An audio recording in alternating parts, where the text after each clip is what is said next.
Lots of interesting things. So please stick around. We will be right back.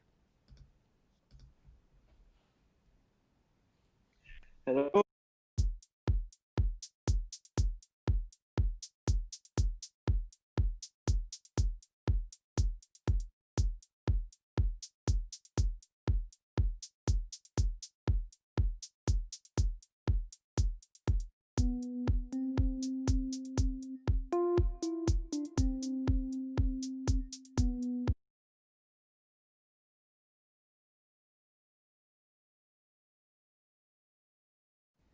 Hi, good morning, everyone. Thanks for joining. This is Seeking Sustainability Live number 138. And we have Luuvu Hoang in Tokyo. Thanks for joining, Luuvu. Thanks for having me. So, Hello, everybody. originally you're from Seattle, is that right? Yeah, I was born in Vietnam. Left when I was about 8 years old. Immigrated with the whole family, extended family, and everybody. Moved to LA for about 5 years, and then Seattle for 20 some years. Okay. So, not only Seattle, you were also in LA. Uh, when Yeah, when did you start to notice your interest in photography or food, things that you're doing now? Did that start young? yeah. Food was actually really young. My mom would always tell me that I was like around 5 or 6, and she was sick, and I would make her congee and rice and stuff from not from rice cooker, but this was back in Vietnam where you have to start a fire and then cook the rice and congee in a pot, like the old-fashioned way. And she would always tell that story, and yeah, I mean, I remember being in the kitchen with her a lot, just asking like, how did she make that? Did she make that? Like, can you teach me how to make my favorite dish? Because when you get sick, you can't cook for me, so I want to cook for myself. you know, so stuff like that. It's really, really young. Yeah. Let's look at just to introduce your homepage. On Yeah. your homepage, luvu.com, Yes. you are showing a lot of food photography. So when you first came to Japan, you were doing mostly food photography for magazines, is that right? Yeah, yeah. So I started my food photography in Seattle. Worked for some restaurants and some publications and Zagat Food Guide. If you know about that, it's kind of old school. Um, and my network grew through that. It's like combining my two passions into one, food and photography. So it was great. So I came to Tokyo thinking that I would expand on that a little bit and came into some really great opportunities off the bat, which is very, very fortunate, and worked with some amazing chefs and restaurants from Tokyo and around the world, like within 2 months. So I was blown away with the community Yeah, that's great. here. So, when you were doing food photography, it was a good way to connect with restaurateurs and get an idea about the food scene in Tokyo. Is that right? Yeah, pretty much like I was building my network with everyone in the industry from like producers and farmers and restaurants and chefs and even people just coming in to Tokyo. Um, uh, when we were looking at apartments, I had no idea what Tokyo is like or where it is because my wife came first and I came like maybe a month or so later, and she was looking for an apartment, and she's like, "All right, we have one in Ebisu. I have no idea what that is. Now I do. I'm like, oh, cool. Or we got one in Kachidoki, which is just right across from Tsukiji, right? And I was like, oh, across from the fish market. Let's go there. So I was steps away from the fish market back then, and it being there actually really helped me a lot because during that time, every month, every couple of weeks, there was like a chef coming in because Tokyo is like the mecca for chefs around the world, right? So my friends were just like, "Hey, Luuvu, why don't you take the chef around in the morning?" I was like, "Yeah, I'm just right there, so anytime." So that really helped me connect with a lot of people worldwide too. That's Yeah. cool. I have to thank Alicia from Non-Native Creative because the reason I found out about you was her excellent interview with you about Yeah, thank you. the food business. Yeah. And in the interview, you were talking about starting a food truck, but then the frustrations with that. Um, Before we talk about the frustrations, can you tell us about the food truck and setting up the kind of food truck cooperative in Tokyo? Yeah, so during when the time that I left Seattle, like the food truck business was a really big thing in the States, especially in Seattle, Portland, down the coast. It was really big. And I really wanted to start something like that here in Tokyo. And there's a farmers market in Omotesando, the Aoyama farmers market, the UNU farmers market. Um, I made great friends with the organizers there. I met them like maybe 2 weeks into moving to Tokyo, so I was very fortunate to meet them and became really close friends. And they said, why don't you put something here when you start up, right? So I did and made some friends that have food trucks in the farmers market too, and did some research. And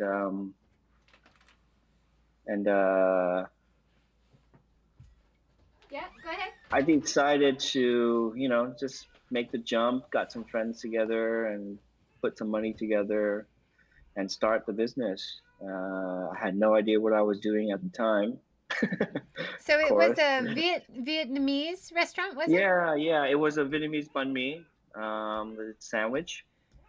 So I tell me really, about the banh mi, because you're kind of passionate about the banh mi, right? yeah, I am a little bit. So, so the banh mi is a sandwich that came out of Vietnam, notably southern Vietnam in Saigon, Ho Chi Minh City. It's very French influenced if you think about it, because it is. So you have baguette and pate, both French, and then some ham, which turned into a Vietnamese thing, but originated in France, and then pickles, right? So and mayonnaise. They're all French element, but somehow Vietnamese people really made it into their own thing and their own unique flavor, and adding some herbs and stuff like that. Uh, Cilantro, notably. But for me, I wanted to play with it a little bit differently. I added shiso and cilantro and green onions, to add a little depth and flavor. Um, That's cool. but The banh yeah. mi looks like something you could make a vegan version because Oh the yeah. baguette is vegan, which in Japan it's really hard to find bread that's not made with dairy and eggs in the local Yeah. bakeries. Yeah. But baguette is usually safe. It's a European style vegan bread. Sure. I would love to just grab a vegan banh mi on my way to work or something. They look awesome. Like really Yeah. simple little sandwiches. I would have a vegan option too, like a tofu, a lemongrass tofu option in on the menu. Nice. For the vegetarians and vegans out there. It's really good. It's really fulfilling, I think. Yeah, that's great. And then, so of course you're running a Basque theme restaurant now as well. Is that right? Yeah, so I was more of a producer on that project. A friend of mine, the investor, uh, had a space opening up. It was right in the middle of Shashi, perfect, amazing location. And he's like, "Hey, we've always talked about doing something. Why don't you produce this place?" So I originally wanted to do Vietnamese pho there, um, but a chef, a friend of mine, backed out at the end. So we're like, all right, maybe we shouldn't go that route. because I needed someone who knows the flavor of pho to do it, because I want to do it right, not like just like okay, because I always like I don't want to talk bad about it, but the pho in Tokyo is not very good. So if I'm gonna make one, I want to make it good, right? But after looking at the space in the neighborhood, I thought, hey, you know what? Basque food is very, very good for this area and for Japanese people, because I think Japanese people love the way Basque people eat. It's very similar, just little very small bites. And there's a lot of drinking involved because you eat and you drink and you So talk to your friends and is stuff. it similar to tapas, like small dishes? Yeah, so it's a tapa, but a step further, meaning tapas are usually small dishes, right? Fast food is that it has some tapas as well, but most of it is little pinchos. Pinchos are like 1, 2 biters. That's it. So the whole culture around pinchos is like a standing bar. You go in, you grab a couple of bites and a glass of wine, and then that's it. Just like standing bars in Tokyo here, right? Just Right. So the space, you've got some before and after pictures. Tell yeah, tell me about yeah, renovating this space, because what you created out of a very normal looking shop created something really special. yeah. So so on that space, it was a really, really sweet old lady that used to run that little shop. And it was just whatever she was making that day, pretty much. And the food was great, but she was old and she wants to like retire, right? So so I thought, at first, that's why I thought maybe just keep the counter and the space and put a little kitchen behind and turn it into a pho restaurant. It would be perfect. But that fell through. So I looked around the neighborhood and I saw that on that specific street, Shimbashi is not known for high-end food, right? But that specific alley is filled with high-end restaurants, mid to high-end restaurant. There's a very famous sushi restaurant just across from us. Uh, and next to us is like a washoku place, also very expensive. So I thought, maybe I shouldn't put something cheap here. I should do something more mid-end restaurant to match the clientele that walks this street. Because you go one street over is like just regular izakaya, it's really cheap food. So, and everybody had the Japanese shutters, the door that you can't really see inside. So that street became really, really dark at night. But the businesses are filled or full packed every night.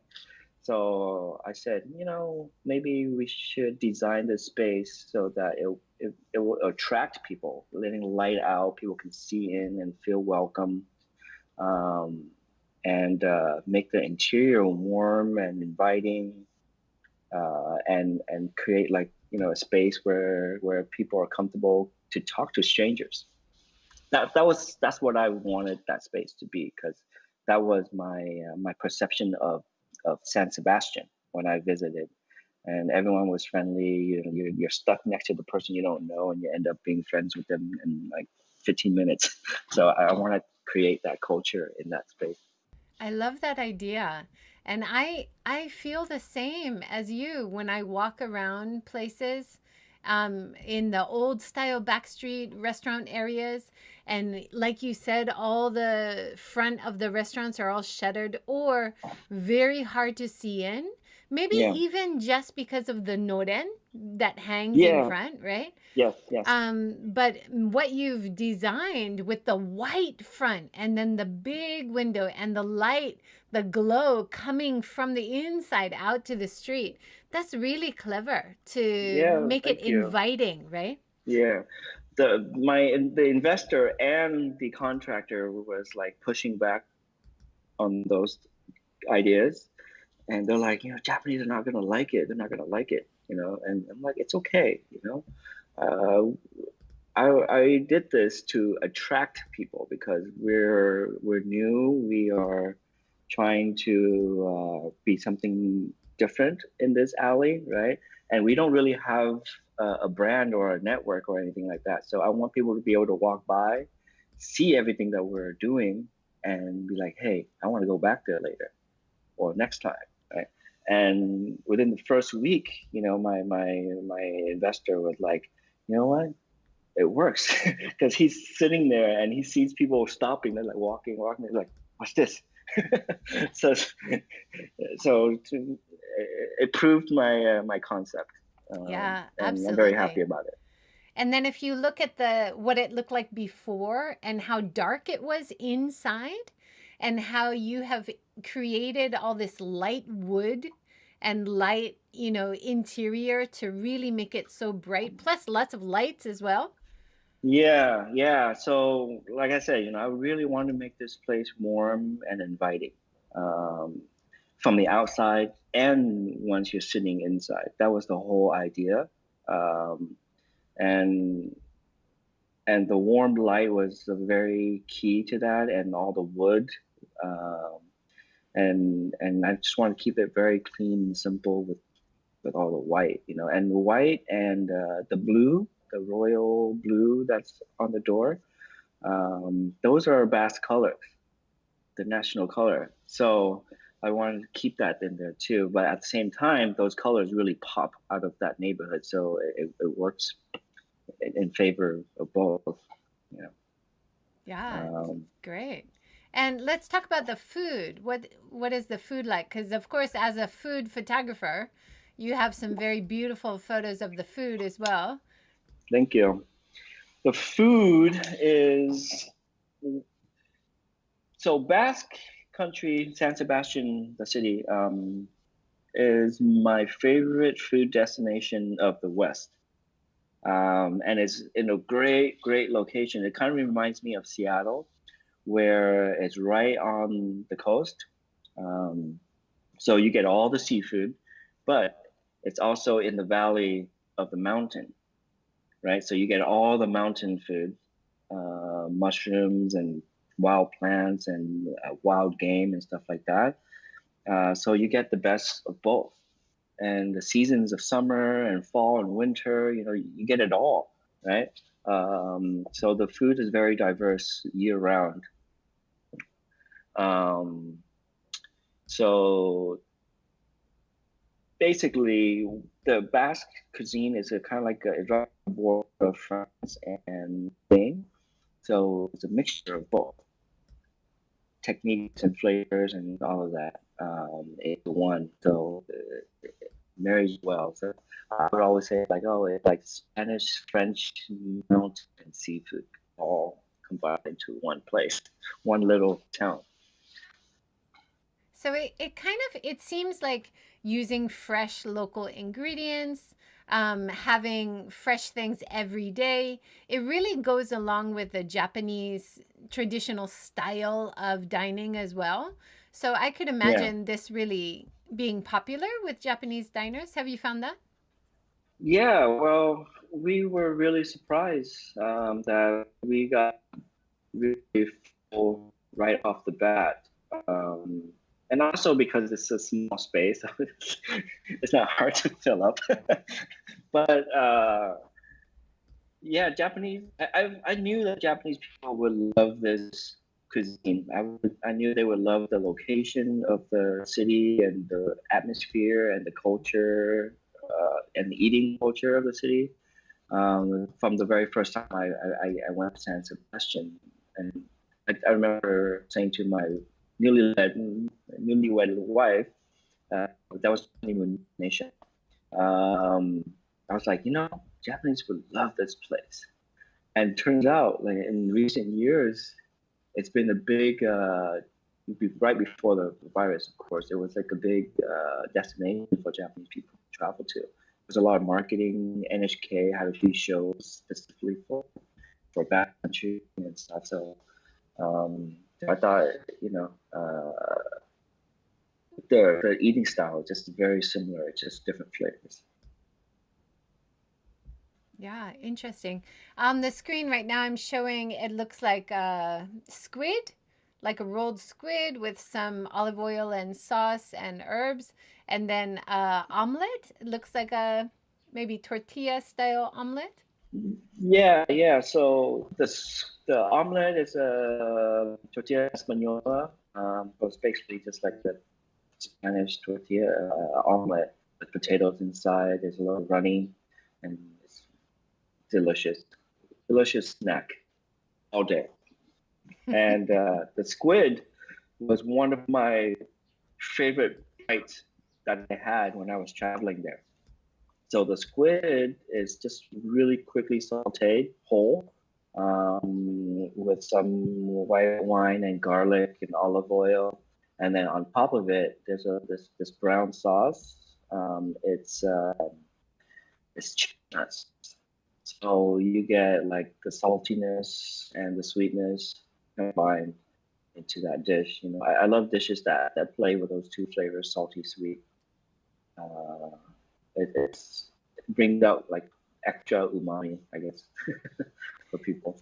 Did you say there's chestnut in the sauce? Yeah, yeah. The sauce is mostly chestnut.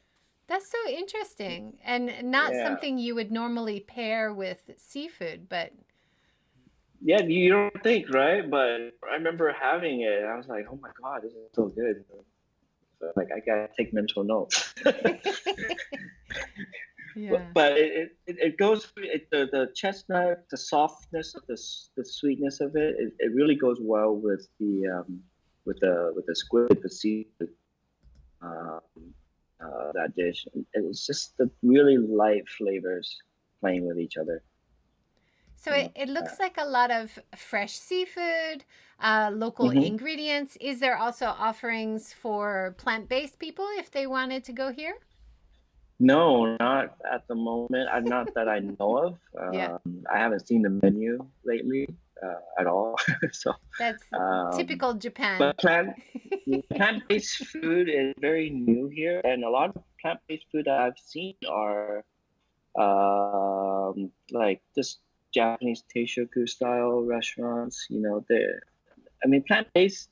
I feel like plant-based is embedded in Tokyo style cuisine already. Like not Tokyo, but Japanese.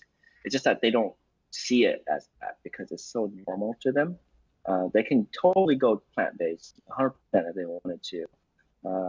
Because before all this meat that coming from the Western world, it's just fish and a lot of vegetables, a lot of pickles.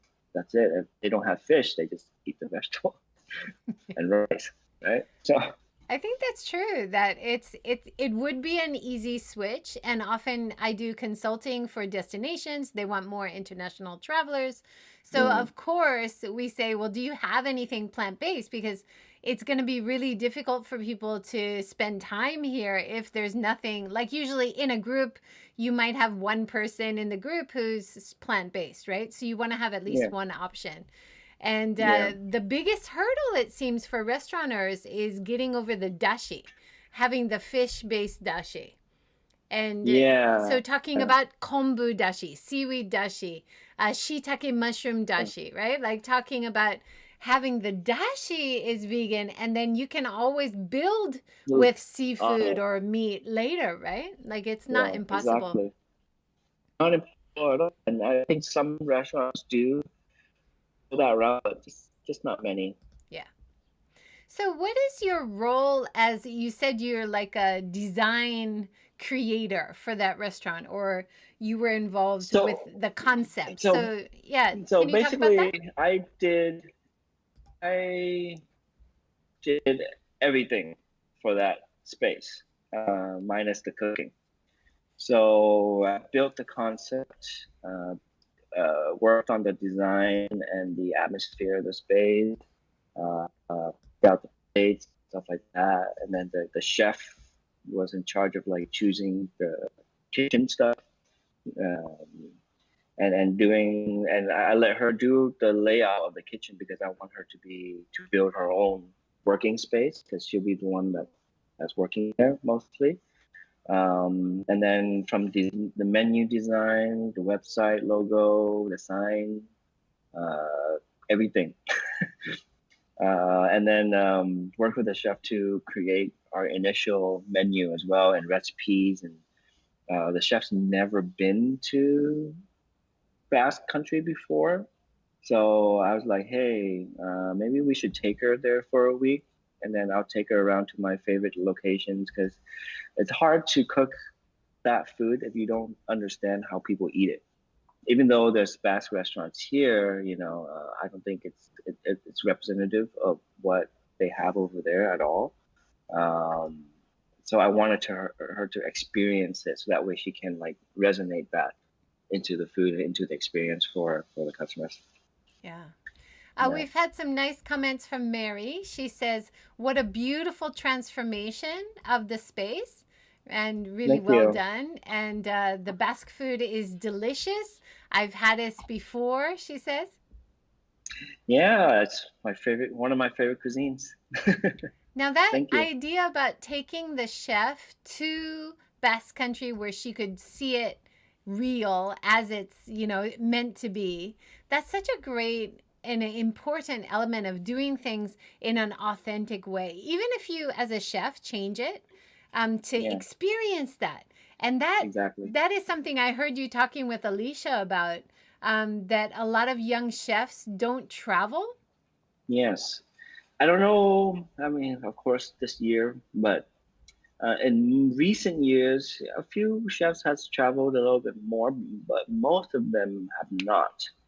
Because one, their salary is not high enough for them to save up to travel, and if they're working in the restaurant industry, they don't even have the time to travel, right? They're like working 6, 7 days a week, 12 hours a day. So, um, but the whole traveling, they do probably travel like throughout Japan because it's easier and they learn from other chefs who may have traveled, right? But they themselves have never experienced it. Um, I think things was changing, right? People were becoming more accessible. Travel was more accessible. Facebook and social networking, you can connect with so many different people and friends around the world. So it's easier for them. And I saw a recent trend where a lot of people were going to Southeast Asia. Japanese chefs were going to Southeast Asia, and there was this, and they were bringing all those things back with them, right? Because I guess Europe is not cool anymore. Well, I think everybody, because we can't travel now, everybody is really missing the chance to travel, right? Yeah, right, right. And I sure do. whenever like I often come across a famous Japanese baker in Japan, and he spent a year or a few years in Europe learning how to make artisan bread. I mean, you do come across it, right? Yes, Like, bakers are the most traveled people in the industry because they want to learn from the source, right? And these are people who really want to like get into something and they dedicate themselves to that, you know. As to like a lot of just like the bistros and the cafes, like they just learn from whoever they worked with for years and years, and that's what they know, right? right. But I think baking is I respect that. That's why it's so good here. Yeah. There's a woman, Lee, who runs Lee's Bread in Oiso, Kanagawa, and Oh, she's been on the series, and she was traveling around San Francisco, and she ended up stopping at an artisan bakery and staying there and learning the craft of sourdough. And then now she's so passionate about bread and sourdough. It's so amazing to talk to people so passionate about food and design and everything, and how they can pass it on to the customers is so great and part of their yeah, branding, of course, right? yeah. You have to express uh, that the food and your experience with it to the customers, or else there won't be that connection that the customers will have with the food. And that's how you get them. It's like that's the love, I guess, that you're putting in. Yeah, absolutely. And you also helped design another bar art stand. It's on your website? Yeah, yeah. So I was also the producer, co-producer of that project. It's just a bunch of different people coming into play with each other, like uh, Artless. It's the coffee shop in Nakameguro, and Artless Inc. is a branding and design firm right next to it. The coffee shop stairs, and the owner is a good friend of mine, and we've always talked about, let's do something, do a pop up or something for fun, and recently last year I met bunch this group of restaurateurs from New Mexico, not New Mexico, sorry, Mexico City, in Mexico. He's half Japanese, so he does a lot of Japanese concepts in Mexico, very successful. And he wants to do something fun here in Tokyo. So I was like, hey, I have this, I have you, let's get together and do something interesting. So he brought a chef over. We took over the cafe and turned it into like a taco bar at night. And it was a lot of fun. So like fresh tacos every day for 2 months. It was an interesting experience for sure. Uh, It looks like another beautiful space. Lots of good lighting coming yeah, out to the yeah, street, inviting very people in. similar. Very similar kind of Very design. similar. Did you Yeah, have so anything that to do with the no, design no, this time? no, not at No? all. That design was all artless. I mean, I just basically took over their space at night. That's all. He's a amazing designer. I love his work. A lot of people love his work. Very, very famous. Um, and he's one of the co-founders of Design Art. That happens every year. I think it just finished this year. So every year is like a bunch of design and art. It's like I don't want to call it a convention, but more of like a fest where they curate different art spaces and buildings and fashion and stuff like that. And you know, people go around and just see new work in the city.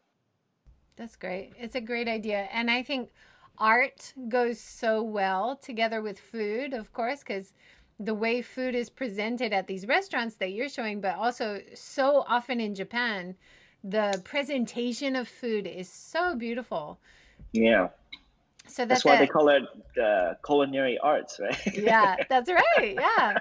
So let's talk about some of your food photography, which you have, of course, on your website and you've done from magazines. How difficult is it to take food photography? I mean, everybody's into snapping food photos when they eat from their phone for the gram and stuff, but taking food photography to the next level, like, tell us about it a little bit.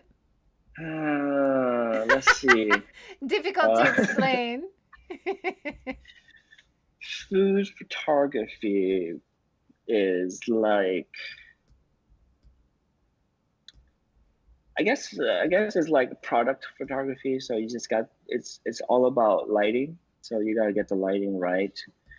Most of the time, I like to use natural light. So I'm always shooting by the window or something like that. Um, and the composition is really the key to this. So sometimes I have like some formulas, like a certain angle, but a lot of times for me it's like I see the dish and I can kind of visualize it in my head where in 3D that dish. So I would see it like, all right, where should I take this? That would be the most optimal angle. So it could be like 45 degrees or straight on or top down, right? The top down has been really popular in the last 5 years and everywhere. But sometimes for high, I know why they do that because one, it's really easy. It's just, straight down, just get the lighting right and you're golden, right? And doing that really just let the food shine, meaning a lot of those shots are made by um, uh, high-end chefs. So these high-end chefs, they thought out the plating already. Like their plate is that piece of art, right? So all you need to do is just capture it, right? So it's basically, I like to call it like they paint their dishes with food, and that's what it really looks like sometimes. And sometimes they just like throw it on there. so so basically, just the best angle I think is just top down, very simple, straightforward. If the dish is beautiful, um, where sushi is a whole nother thing. It's very difficult to do, actually. It's it can I'm showing your yeah. beautiful photo of it looks like a sushi chef or preparing Y- sashimi. Yeah, yeah. Is this the one with the chopsticks or the hands? Yeah, yeah. So basically, they Sushi M recently just opened. Really great experience. Um, I was just I just tell the chef like, hey, you know what? Just do your thing, and I'm just gonna shoot, right? Just make whatever you're gonna make, and I'm just gonna sit right here, stand here, and I'm just gonna take photos. Don't worry about me. Don't worry about slowing down your hand motion or anything like that, right? I just want to see the whole process, and I'll take care of the rest. So during this shot, this is one of my favorite shots. It's like the way they move is it's like a flow of energy, like you can see that it's like years and years and years of practice, and it's muscle memory, and the way they hold chopstick, the way they hold the sushi is uh, that itself is a beautiful picture. Just watching them work, right? So I just that one just straight up just shooting. there's no there's no thought behind it. I just want to capture the art when it's easy to my job is really easy when the chefs is the art, like the food is the art. Right? There's not much behind it. You just got to get the lighting right. That's all. And it looked like you nailed it for the lighting is perfect, the light and the shadows. Really, Yeah, really yeah. gorgeous. So actually, I didn't do anything there. I have to give credit to the light designer. So when they built this place, they hired actually a famous light designer from Hong Kong or something like that. I forgot, but he came in and he designed the whole lighting system in the whole restaurant. The experience is kind of like a show they wanted. So there's light coming straight down at him, and that's why everything's perfectly lit with the right light, right shadows, and all of that. So I'm like, I just had to show up and shoot. Right? They already paid for lighting and all that already. It's just perfect. It was like a perfect space for shooting food and the movement and the action. Yeah. I really love it there. It's nice when everything falls into place so perfectly, right? Yeah, yeah, right. And it's a lot of like people don't know this, but there's a lot of work going into it before the finished product. It may look so simple, right, to just seeing it, but there's a lot of background stuff that you don't see or hear about. I'm showing another picture. I think it's Shinobu Namai that you're in the kitchen with them.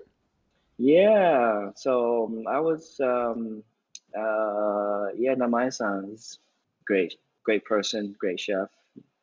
Um, he's all about the sustainability. If you had a chance to talk with him, and that experience was, let me see, yeah. So they were going through a rebranding of the restaurant, and he asked me to come in to shoot behind the scenes of the kitchen and taking pictures of the staff and all that stuff. And I basically just spent a day there shooting everything that's going on. And this moment was the moment right before dinner service started.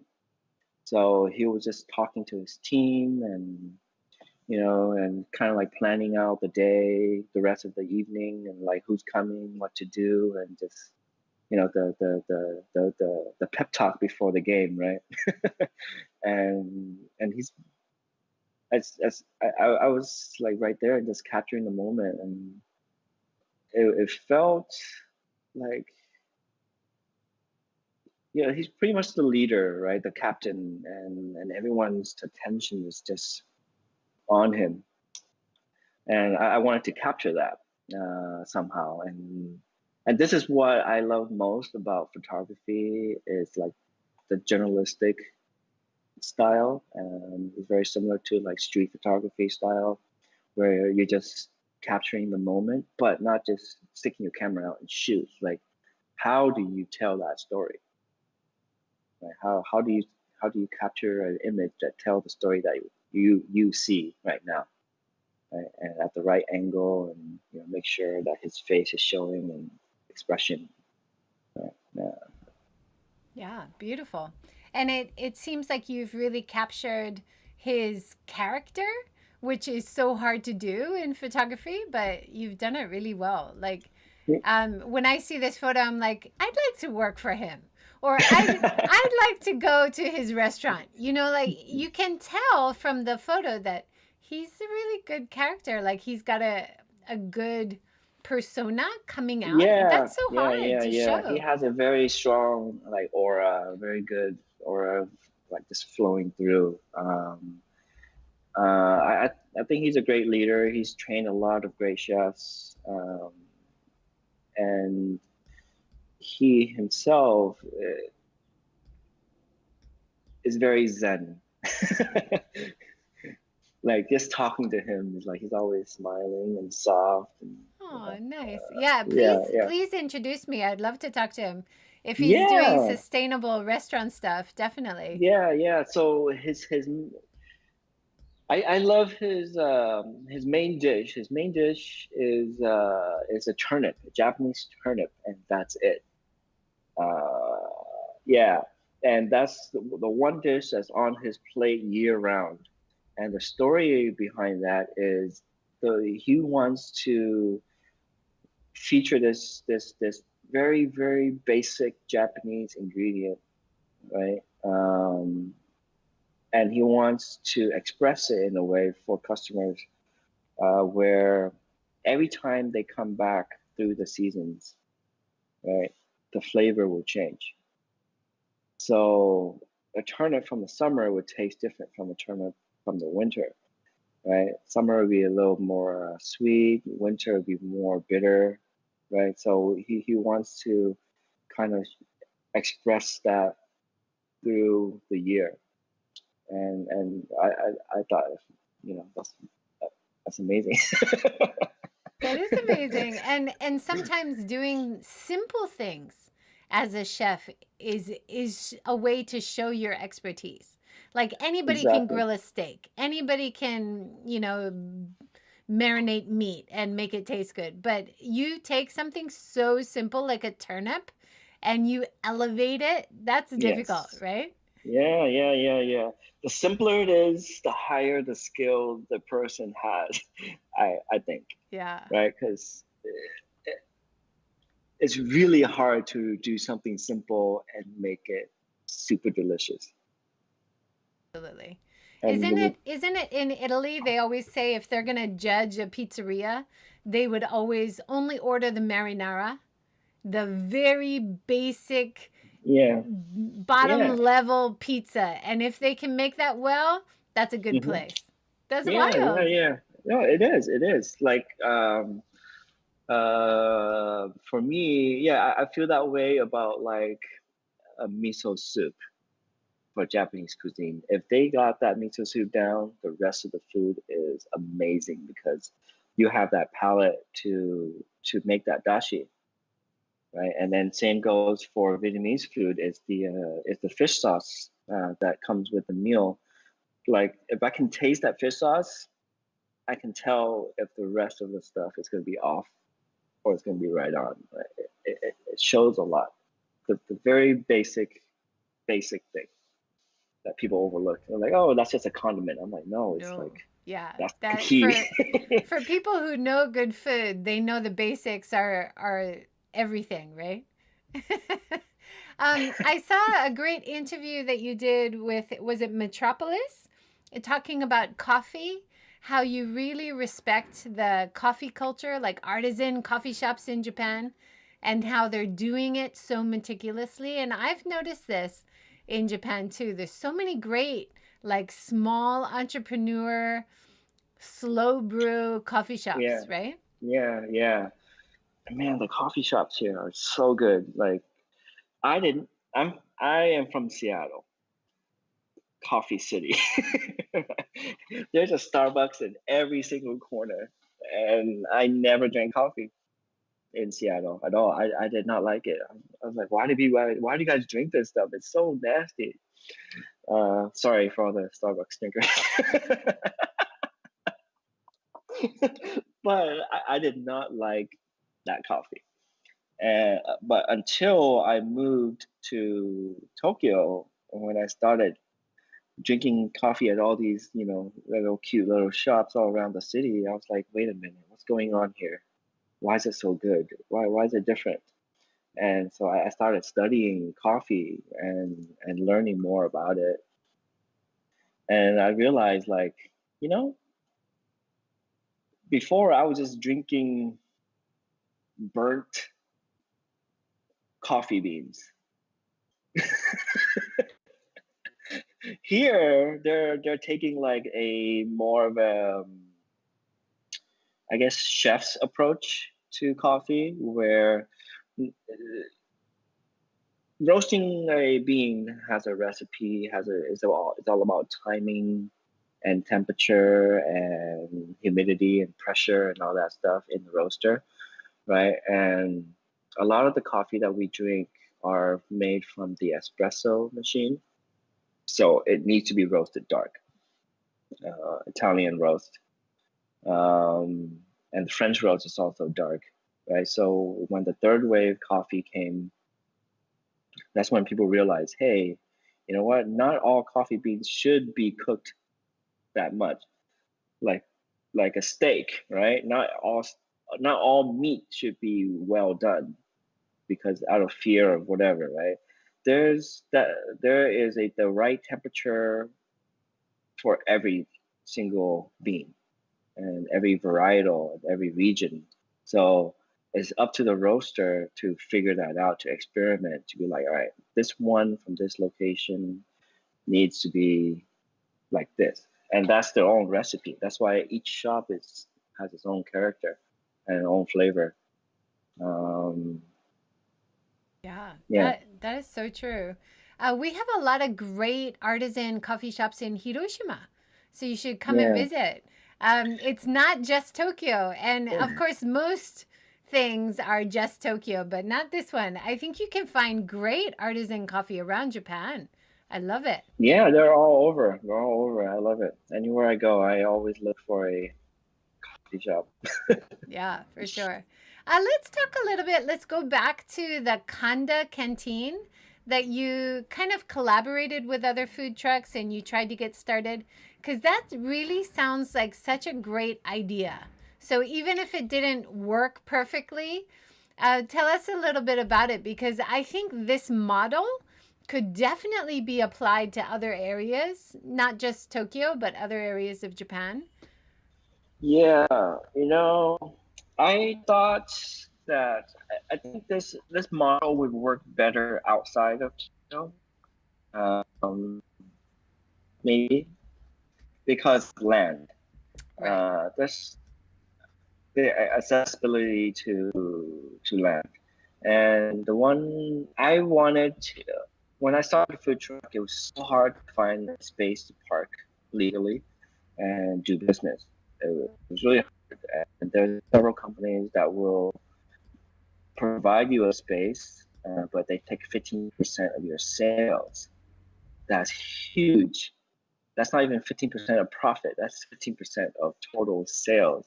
So it could end up being like 50% profit or 100% or whatever, right? It depends on how much you sell, right? So I felt that was really high for a business that has such low margins already. So I wanted to do something else and provide a space for people to come and park and sell and make more money off of it, off of what they're doing. So I thought, hey, I'm having trouble. A lot of people are having trouble finding space. Why not, you know, curate a space myself? So a friend of mine is a real estate developer, and we talked and we thought about doing something like this, try it out, see how it goes. But we ran into a lot of issues, like the land was too expensive. So yeah, yeah, yeah, yeah, yeah. So that space that we found, like we could totally make it work if it was like a more long-term project, where that Kanda space was supposed to be there for 6 months only. And in 6 months, it's really hard to create a regular clientele to come back every day to actually make up money to pay for the rent for that lot, Yeah. right? So, so the idea was there. It just had to find a space that's more feasible to the budget, Yeah. and for the business. So that's why, after thinking about it for a while, I think that would be a better thing for outside of Tokyo. I mean, it seems perfect for right now during coronavirus because Mm. the government has relaxed the rules so more restaurants can have outside dining, Outside, right? And yeah. food trucks are perfect. You can go like next to a park and people can eat outside. I mean, I think there would be ways around all the disposable trash that's created. You could serve on leaves, you could serve on Mm-hmm. biodegradable things. You could use some reusable containers, right? Mm-hmm. Mm-hmm. Mm-hmm. But if Yeah, they relaxed the rules and made it a little bit easier for food trucks to go and set up next to a park, that would be huge, right? that would be huge because there's a lot of public spaces in Tokyo that's not being utilized Right? very well. Yeah. There's tons, right? Yeah. But I think that I don't know if there was a person that can push that and into the government and change the laws and stuff. I don't think there's anyone doing that or care to, right? But I think it would be great for the culture in Tokyo to have something like that, to build community spaces.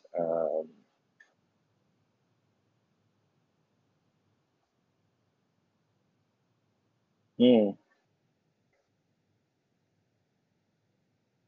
yeah, yeah,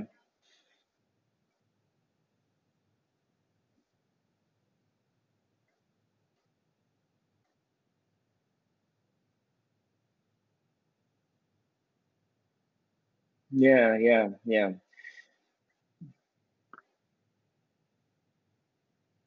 Mm-hmm, yeah. Yeah, I see, just right now, it's not like I say, it's not a sustainable model for Tokyo, and I don't think they see it as very important either. And also, the food truck trend has passed, so not many people are like pushing that anymore. A lot of like, uh, yeah, it, it's Tokyo. Trends roll every couple years. That's just how it is here.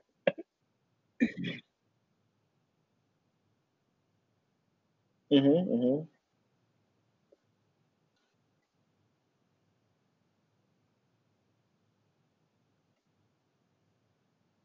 Mm. Yeah, yeah,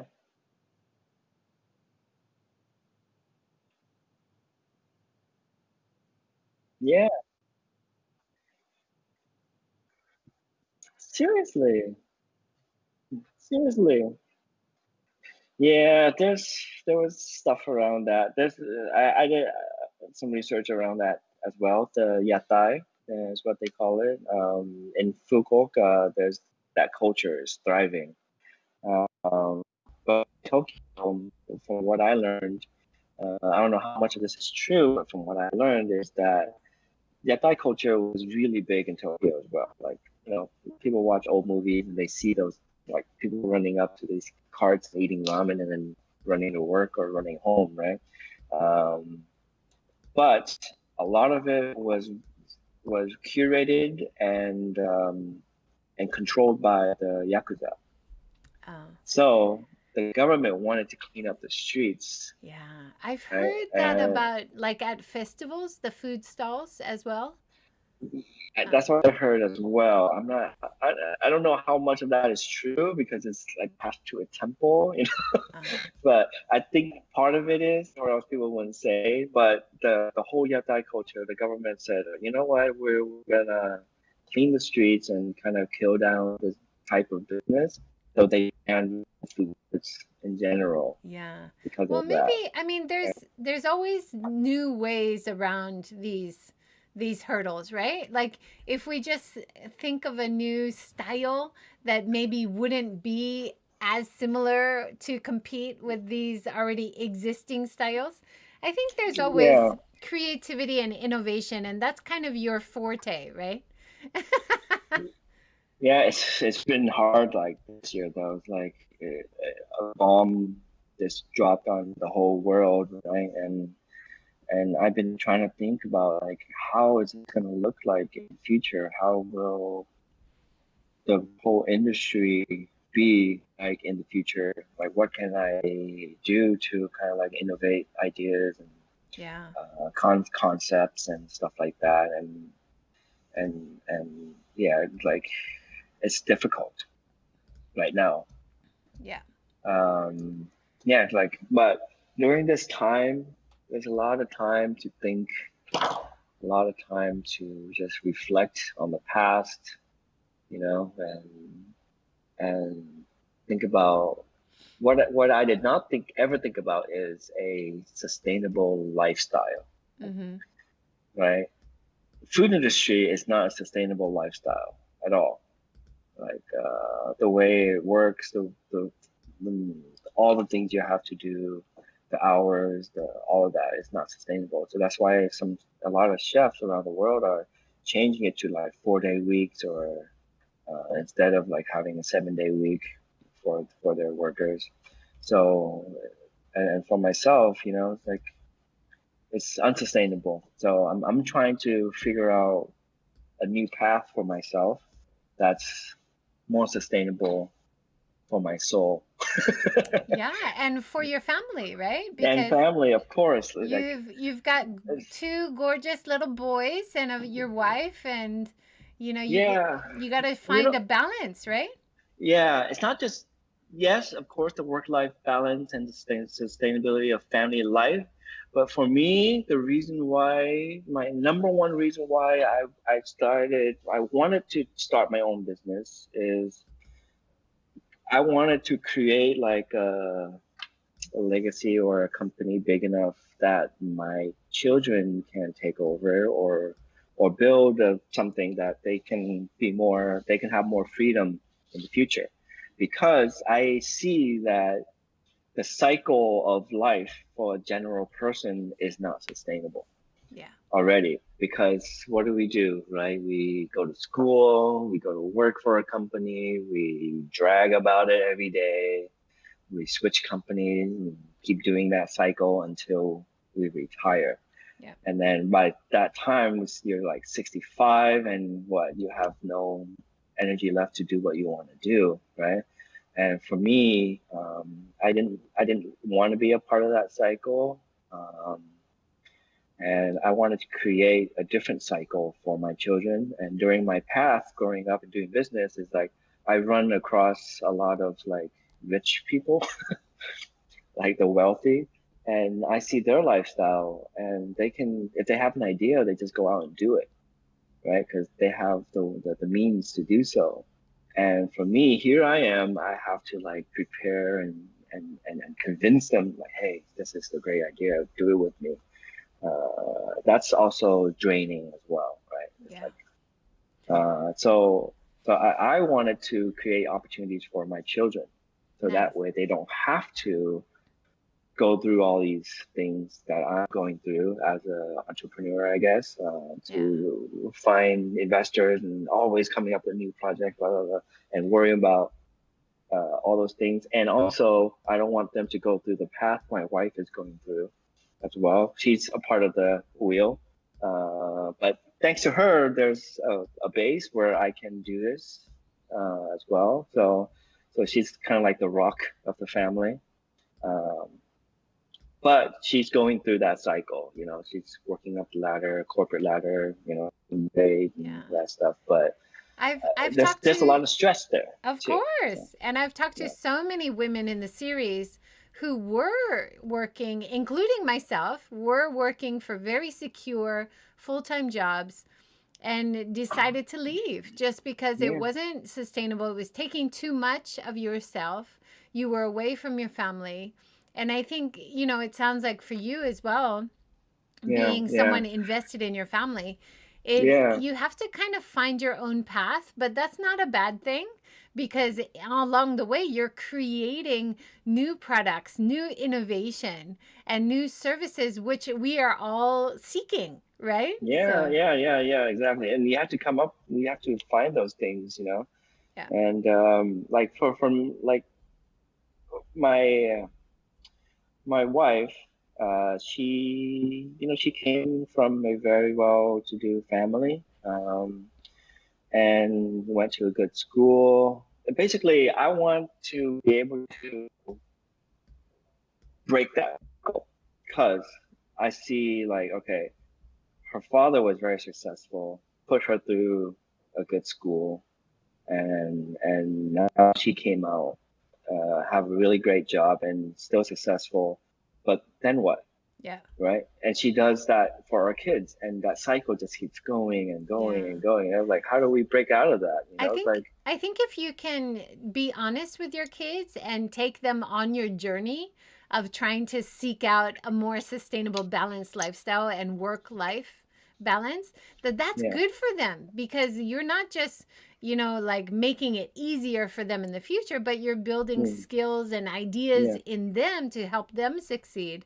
I yeah. think because I have kids too, and I'm always thinking, how can I help them prepare? The world is changing so much, right?